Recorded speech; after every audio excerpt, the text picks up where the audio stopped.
নতুন যেসব আপুরা মা হয়েছে তাদের প্রত্যেকেরই সবচেয়ে বড় দুশ্চিন্তা হলো এবং প্রত্যেকেই আমার কাছে একটা কোয়েশ্চেন নিয়েই আসে যে আপু আমার প্রেগনেন্সির আগে যে পেটটা ছিল পোস্ট প্রেগনেন্সিতে আমি সেই এক্সটাকে বা সেই পেটটাকে আবার কি করে সুন্দর করে নিয়ে আসতে পারি। Assalamu alaikum. I am AJ, ISSA certified personal trainer and your nutrition coach. আজকে এই এক্সারসাইজ রুটিনের মাধ্যমে আমি দেখাবো আমার যত পোস্টপার্টাম নতুন আপুরা আছেন, নতুন যারা মা হয়েছেন, তারা কি ধরনের এক্সারসাইজ গুলো করলে খুব সহজে এই সময়টাতে পেটটাকে ঠিক পূর্বের জায়গায় নিয়ে আসতে পারি এবং ছোট ছোট কিছু টিপসও শেয়ার করবো যেগুলো নতুন মাদের অবশ্যই জানা থাকা প্রয়োজন। চলুন তাহলে ভিডিওতে।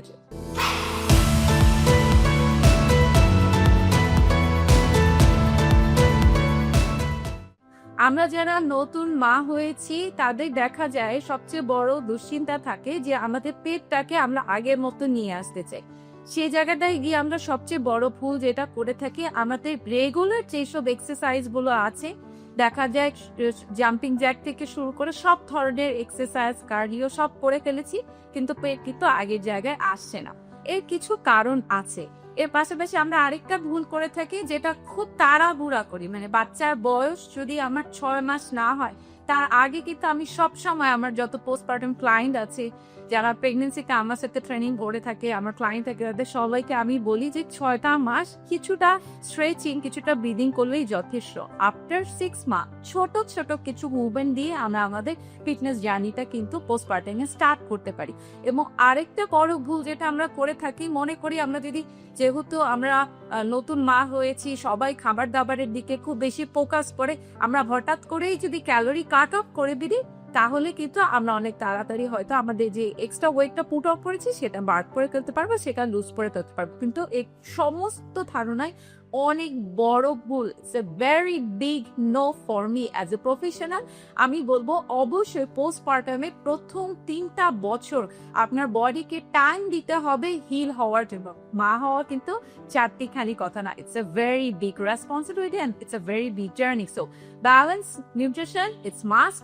দেন আমরা 6 মান্থ পরে ছোট ছোট কিছু এক্সারসাইজ করবো, যে এক্সারসাইজ গুলো আজকে আমি আপনাদেরকে দেখিয়ে দিব, এবং রিয়েলিস্টিক গোল আমরা সেট করবো। মানে আনরিয়ালিস্টিক কোনো কিছুকে আমরা আমাদের এই হিলিং জার্নিতে প্রসেসে অবশ্যই অ্যাড করব না। এখানে তাড়াহুড়া করবার কোনো কিছু নাই। আমি সবসময় আমার রেগুলার আপুদের জন্য কাজ করে থাকি। সেলিব্রিটিদের ক্ষেত্রে, অ্যাথলিটদের ক্ষেত্রে, আমাদের মডেলদের ক্ষেত্রে জিনিসগুলো একটু ডিফারেন্ট, কিন্তু যারা আমরা ঘরের আপু আছি, মা আছি, তারা কিন্তু একটু সময় নিয়ে আমাদের বডিটাকে হিল করব। আমি যে এক্সারসাইজ নিয়ে আজকে কথা বলবো, ডায়াস্টাসিস রেকটাই, এটাকে আমরা খুব ইগনোর করি। রেকটাম মাসল আমাদের বডিতে, আমরা যখন প্রেগনেন্সিতে যাই তখন কিন্তু মাসলটা আস্তে আস্তে স্প্লিট হয়। এই মাসলটাকে বসানোই হচ্ছে মেইন কাজ। আপনি যতই কার্ডিও করেন, টনস অফ টনস আপনি জাম্পিং জ্যাক করে যাচ্ছেন, স্কিপিং করে যাচ্ছেন, কিছুতেই কিন্তু আপনি আপনার পেটটাকে পুনরায় জায়গায় নিয়ে আসতে পারবেন না। আপনি অনেক ক্রাঞ্চেস করছেন, 20টা পরে হয়তো 5টা সেট মারছেন, বাট রেগুলার ক্রাঞ্চেসও আপনার এই সময় কোনো কাজ করবে না। এই সময় আমাকে অ্যানাটমিটা একটু বুঝতে হবে। আমার এই রেকটাই মাসলটাকে বসাবার জন্য কিছু স্পেসিফিক এক্সারসাইজ করতে হবে। সো ওই স্পেসিফিক এক্সারসাইজ গুলোই আমি আপনাদের জন্য নিয়ে এসেছি। আমরা নর্মাল একটু ওয়ার্ম আপ দিয়ে শুরু করতে পারি। রেগুলার আমরা প্রথমেই কিছুটা স্ট্রেচিং করে নিব। জাস্ট রেগুলার আমরা যে স্ট্রেচিং গুলো করি সেই স্ট্রেচিং গুলো অবশ্যই করব। অবশ্যই মাথায় রাখতে হবে নিউট্রিশন ইজ দ্য কি। নিউট্রিশনে কিন্তু কখনোই ঘাটতি থাকা যাবে না। ওয়ার্ম আপের জন্য আমরা জাস্ট শোল্ডার অ্যাপার লেগটাকে রেখে একটু চেয়ারে বসে আপে নামবে, যেটাকে চেয়ার স্কোয়াট রুল। ঠিক এই স্কোয়াটটা কিন্তু আমরা রেগুলার যারা নতুন মা করেছি স্পাইনটাকে স্ট্রেট রেখে এই স্কোয়াটটা করতে পারি। এটার সাথে যদি আগে একটু মুভমেন্ট অ্যাড করতে চাই, আপার বডিতে পাঞ্চ করে ফেলতে পারি। এটা আমাদের কি হবে, ফুল বডি ওয়ার্ম আপও হচ্ছে, লেগ মাসলটাকে কিন্তু আমরা অ্যাক্টিভ করতে পারছি। দেন আমরা স্কোয়াটের পরে যখন আমরা বডিটাকে রেপিটেশন 12 রেপিটেশন দেওয়ার পরে কিছুটা ওয়ার্ম আপ হয়ে গেল, দেন আমরা আমাদের একটা মাসেলটাকে, যেটাকে আমরা ডায়াস্টাসিস রেকটা বলছি, সেই মাসেলটাকে আবার ঠিক পুনরায় জায়গায় আনবার জন্য এক্সারসাইজগুলো করতে পারি। সো আমরা এরকম একটা ফ্ল্যাট সারফেসে চলে যাব। এই এক্সারসাইজ গুলো করবার ক্ষেত্রে আমরা সাপোর্ট নিব। আমি একটা পিলোড সাপোর্ট কিন্তু এখানে নিচ্ছি, যেটা আমি আমাদেরকে আস্তে আস্তে দেখাবো। প্লেন আমরা শুয়ে পড়বো।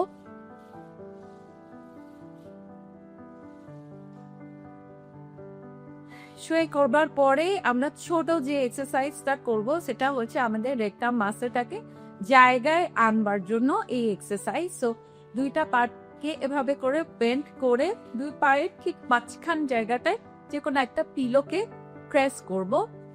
দুইটা হাত দুই পাশে রেখে জাস্ট ব্যাকটাকে হালকা, আপনি আপনার অবশ্যই ব্যালেন্স অনুযায়ী কিন্তু মুভমেন্ট গুলোকে করবেন, হালকা উঠিয়ে দেন আমার এই হাঁটুটাকে দিয়ে আমি প্রেস করছি যতটুকু পারি, প্রেস করছি দেন ছেড়ে দিচ্ছি, ইনহেল করছি, প্রেস করছি, এক্সহেল করছি, ছেড়ে দিচ্ছি। স্লো মুভমেন্ট, কিন্তু আপনি ফিল করতে পারবেন আপনার মাসেল গুলো জায়গায় আসছে, এটা ফিল করা থাকে। Inhale, exhale. Inhale, exhale. Slowly, just একটু গ্লুটসটাকে আপ রেখে ব্যালেন্স অনুযায়ী জাস্ট হাঁটু দিয়ে আমি প্রেস করছি এন্ড স্লোলি ছেড়ে দিচ্ছি, প্রেস করছি, স্লোলি ছেড়ে দিচ্ছি। আপনারা আপনাদের স্পিড অনুযায়ী, আপনাদের স্ট্যামিনা অনুযায়ী 5টা করে 3 সেট দিতে পারেন, 10টা করে 3 সেট দিতে পারেন, 12টা করে 3 সেট দিতে পারেন। নেক্সট যে এক্সারসাইজটা আমরা এরপরে করে করব, which is called dead bug, which is very good for your একটা মাসল। এটা আপনাকে কিন্তু একদম মাসলটাকে সুন্দর আপনি বুঝতে পারবেন যে এটাতে একটা স্ট্রেচ দিচ্ছে। সো হাত দুইটাকে একদম সিলিং বরাবর নিয়ে পাটাকে ঠিক এভাবে বেন্ড করে opposite hand and leg and এক্সা, অপোজিট হ্যান্ড অ্যান্ড লেগ আমরা এক্সটেন্ড করছি একসাথে।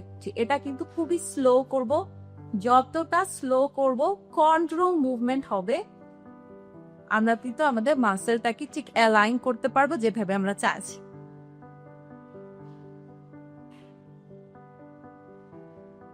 রেগুলার ক্রাঞ্চ পোস্টপার্টামে গিয়ে কখনোই কাজ করবে না, এই সায়েন্সটা আপনাদের বুঝতে হবে।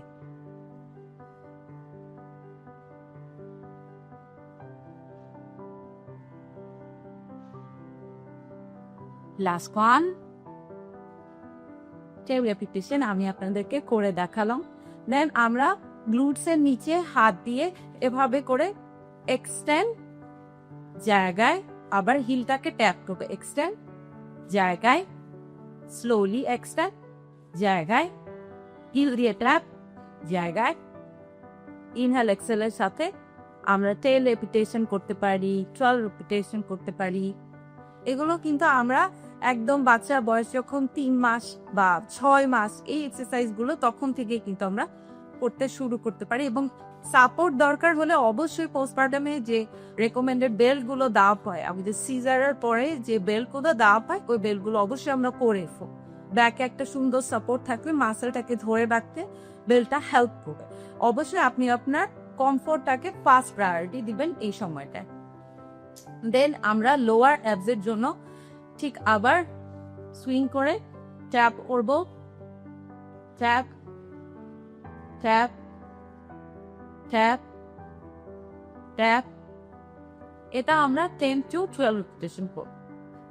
প্রত্যেকটি এক্সারসাইজ পোস্টপার্টাম নতুন মাদের জন্য খুবই খুবই হেল্পফুল, এবং অবশ্যই আপনারা আপনাদের কমফোর্ট অনুযায়ী করবেন। দেন আমরা আস্তে আস্তে উঠে যাব, স্লোলি উঠে আমরা চলে যাব আমাদের টেবি টপ পজিশনে। আমি টেবি টপ পজিশনে গিয়ে দেখাচ্ছি, ঠিক এইভাবে করে টেবি টপ পজিশন গিয়ে অপোজিট হ্যান্ড অ্যান্ড লেগ আমরা এক্সটেন্ড করব। ইনহেল, এক্সহেল, ঠিক এভাবে এক্সটেন্ড,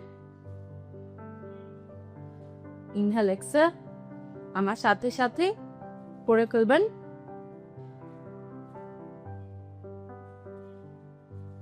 6 রেপিটেশন দিয়ে আপনারা শুরু করতে পারেন। স্লোলি নাম্বার অফ রেপিটেশন আমরা বার করব। দেন আমরা করব কাউ ক্যামেল পোজ ব্রিদিং এর সাথে। এটা আমাদের এই যে একটা বেবি পাউচ হয়ে যায় মা হওয়ার পরে, এটা হিল করতে, এটাকে জায়গাতে খুব ভালো কাজ করবে। সো দুইটা পায়ের মাঝখানে হালকা একটু gap, table top position, inhale করতে করতে স্পাইনটাকে রাউন্ড, হাতটাকে নামিয়ে দিয়ে এন্ড এক্সহেল করতে করতে আপ, ইনহেল, স্কুইজ করব, টামি টান squeeze, exhale, inhale, squeeze, exhale, inhale, exhale, last two, inhale, exhale, last one, exhale.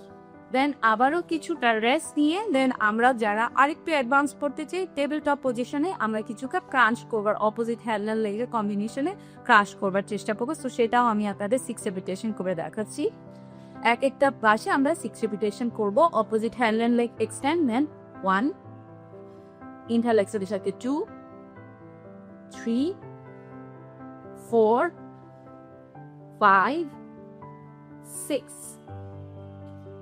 and opposite যাচ্ছি 2, 3, 4, 5, 6 ঠিক এইভাবে করে দেন আমরা একটু স্ট্রেচিং করব। ঠিক লেফট লেগটাকে এইভাবে করে স্প্রেড, হিপটাকে ডাউন, হ্যান্ড সামনে টান টান এরকম, ওর লেগটাকে নিচে রেখে even to 5 second stretch and slowly up।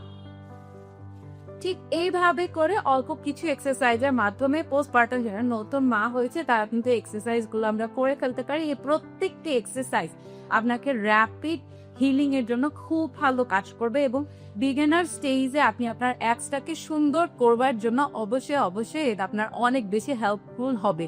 এই এক্সারসাইজটি বাসায় অবশ্যই চেষ্টা করবে। কার কেমন রেজাল্ট আসছে কমেন্ট করে জানাতে অবশ্যই ভুলবেন না। যদি এই ভিডিওটি আপনাদের ভালো লেগে থাকে ফ্রেন্ডস এন্ড ফ্যামিলির সাথে অবশ্যই শেয়ার করবেন এবং যেতে যেতে আবারও বলবো দোয়াতে এনজে ই ক্যান সিটকে সরবে।